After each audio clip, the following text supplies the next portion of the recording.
This is TMI. We're taking a look at the appropriation budget. Yes, they call it budget of hope, right? And of course, a rise in Edo and over 600 and is it 5.7 billion? They have been talking about it, but right now I want to take a look at the impact of the budget on citizens of Edo State. How's it going to impact their life? Taking a look at the budget, how do you think this will really amount to the promise made by the Okpebholo's administration? With me here in the studio, I have a seasoned analyst, public affairs commentator. To me, he's a right activist. Join me to welcome Comrade Christopher Ejekere. Welcome to TMI. Appreciate your comment. Thank you. All right. And sitting very close to him, he is an associate prof, yes, from Uniben, statistics department. We're talking about politics, analysis, and of course, he is the chairman or president of Uniben Staff Club, right? Join me to welcome Associate Prof. Owen Olowo. Thank you so much for joining us. Good morning, Wisin. All right. Thank you, viewers at home. Good morning, viewers at home. All right. Thank you for having me, Wisin. And so very close to me is another lecturer from Uniben, and he is very, very vibrant, politically speaking. When he starts to talk, you get to realize that really he's got it after all. He's a lecturer in that particular climb. Join me to welcome Dr. Andrew Omosefe. Thank you so much for coming. It's great to be here again. Good morning, Edu. All right. I want to start off with Christopher Ejekere. You're listening to the budgets, yeah, and of course, I believe that you might have picked one or two things from the budget presentation. You had the first shot. What do you feel about the over 600 billion naira appropriation budget meant to really service Edo State? Well, incidentally, what has dominated the airwaves has been the manner, or in a way of speaking, the lack of manner in which the present governor presented the budget. And that, for me, it's important. And it's important because, you know, I'm happy I'm sitting with two people from the academics, the educational sector, who are able to throw light on the fact that when we are dealing with cognitive abilities and apprehensions, it dovetails into all other things that we do in life. So in Nigeria, it is very easy to put together figures and to put together words. But we are beginning to now come to the realities of our existence. And that realities is how these words and how these figures translate to concrete realities. And we find out almost every time that they fail woefully because in the preparation of those figures and those words, there was no action, there was no attitude of those who were going to execute. If you take the national level, for instance, we have more wonderful budget that you are talking about in Edo State. We have budgets running into trillions, and we have tax debates now running into trillions. We also have borrowings at the same moment running into trillions. But what's happening with our refineries? We have removed subsidy. What's happening to the fuel queues on the roads? We have floated our naira. What's happening to inflation in the market? So I don't look at figures on paper. If the man doesn't have the intellectual acumen to be able to articulate the figures he has on paper, it is very doubtful that he has what it takes to translate those figures into concrete reality for Edo people. And that is what is important to me. How do you execute a budget you cannot articulate? How do you execute a budget that you don't even know the figures? Because it is clear that the man doesn't even know the figures. So it means, right from the beginning, the fear we had that is going to be run by proxies is what has happened. Because if we were part of that compilation from the beginning, and you knew the budget head of each ministry and each department, by the time you got on TV, you will reel out those figures offhand. For the sheer length of it, it will be written down, but at least you will know the approximation. that the budget is either 650 or 605 or 770 or 7076, you will know what is the figure. At least you'll be able to say the first few letters of it. Now, beyond that, you're also able to know that the moment you finish your billion, you move into million. There is no excuse for repeating billions. After your 6-something billion, you go to 770 billion. It all dovetails into your ability to be able to articulate figures. If you cannot articulate figures, if you don't know what the figures are, how do you execute the budget? So it means that that budget was compiled for the governor by those proxies we have always feared. And the figures are probably for the first time he was seeing it. And so to articulate it was difficult. All right. So when we are talking about performance, performance does not exist in the vacuum. Performance exists as a subtotal of your ability to apply your cognitive ability in all sectors. So I don't see how that budget will perform. Okay. Those who are interested in this proxy, who put those figures there, they know how to steal those money. They know how to put a hole in the budget to take those money back to their pockets. That's exactly what the entire budget is meant to achieve. All right, I will come back to you, Jekiro. Yes. Well, I want to come to Andrew for a reason. Prof, I'll come to you. Just hold on. Just hold on. I need Andrew to react to what he said. Articulation.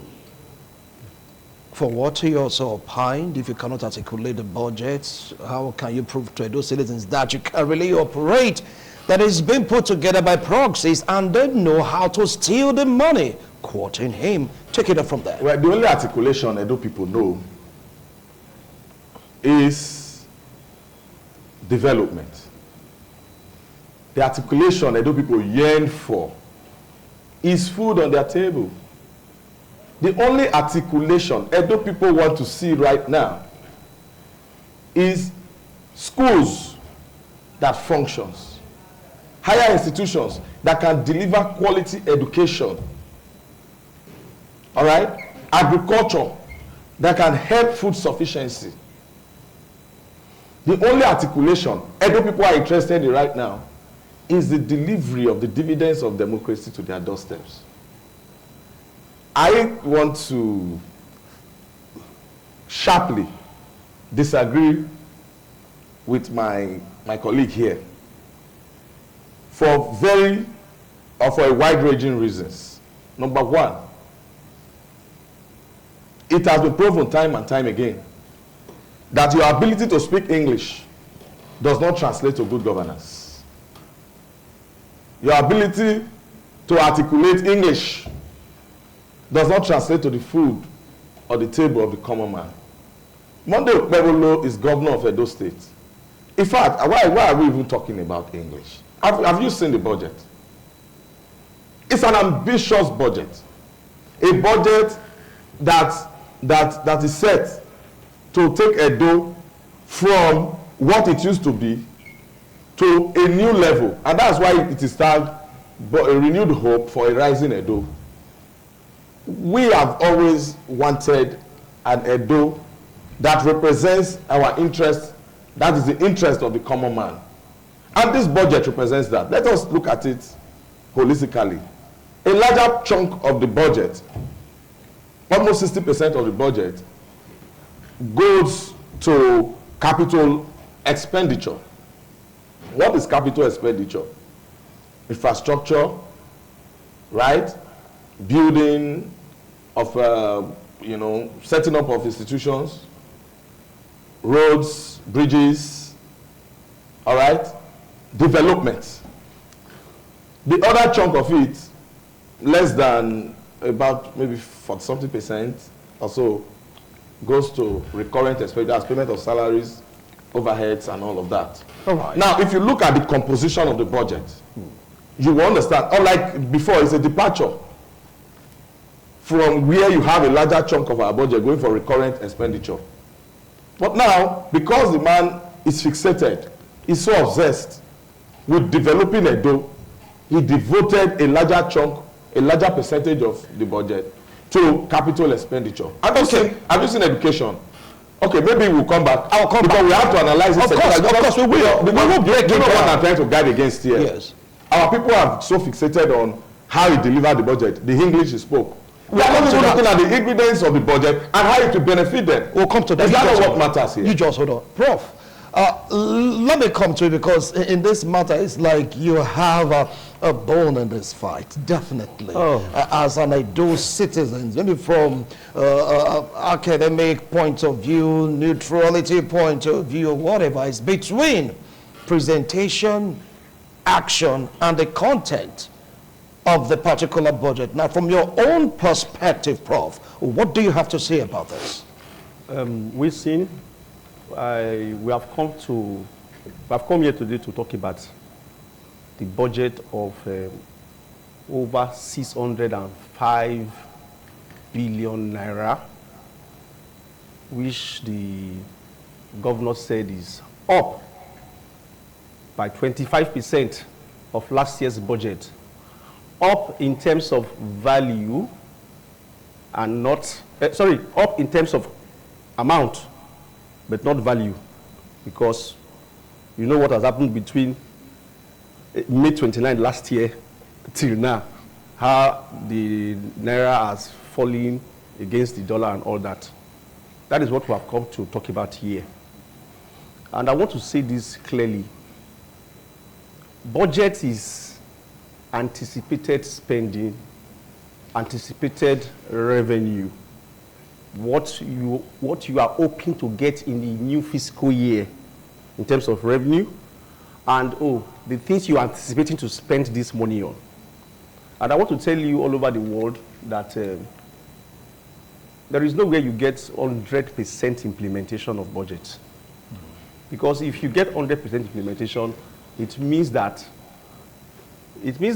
you cooked up everything from the beginning, because it's a projection. You understand what I'm saying? Yeah. With the indices in place, you projected. And I want to tell you that in every government, there is a department that is saddled with the responsibility of making budgets. Even as University of Benin is where I work, there's a bursary department. It's a whole big department. And there's a unit in charge of budgeting. And the work of budgeting does not start in 1 month and then Okpebholo became governor last month, right? I think to remember 2nd or thereabout. I don't know when was the anyway. Became governor last month. Definitely the budget that our governor read out yesterday was not prepared in 1 month. There's a ministry of budget. You know, the civil servants at the barrack. Soldier come, soldier go. They are there. So this budget that was presented yesterday, the process has been, there have been templates, framework on how to prepare budget. These are experts in preparing budgets. The governor is the administrator of the state. And that is why you have commissioners around him. Commissioners are supposed to be people who are technocrats in their areas. And also, you have the permanent secretaries and all these people, they are technocrats. So they're the ones that worked on the budget according to you. So what I'm trying to say is that the civil servants, the Ministry of Budget, they prepared the budget, and of course there will be input from the governor and all that. All right. But the preparation is basically done by them. They know, you see that big box, it's a box, and then the budget is put inside the box. And what we saw yesterday, what is in the media, what I think anybody can boast of, is a summary of the budget. I'll come back summary of the budget. And this summary of this budget that was presented yesterday, the only thing I find faulty there is that we were expecting a comprehensive summary that will cover major areas. Do you understand what I'm saying? Okay. Major areas. Because I have a whole lot to say on this. No, I'll come back to you. We'll have enough time. Thank I'll you. come back to you. Just calm down. Well, why are you doubting the budget due to the fact that you are of the opinion that if someone cannot read the budget and do not understand figures, that means maybe, just maybe, there's something fishy behind this scene? You talked about theft. Please expatiate on it. The way you put it is actually demeaning, to the office you are discussing. If someone, we're talking of the chief executive of the state, the bulk of everything that happens stops at his table. He is the presider over revenue generation, revenue distribution, and execution of his policies. Now, Prof has just given us process of budget making. Each department and agencies and ministry do their budget, and then you bring it to that central unit where the Accountant General is involved. And then you are supposed to sit down with the governor, and the governor would know how your budget was arrived at, your projections, your source of income, or projected source of income, what he is likely to get from the federal allocation, and all of that. In that process, the governor is now abreast, familiar with the budget. And so he can reel it off, at least give us an approximation, just as the way you have it there. So now that's the kind of thing I'm talking about.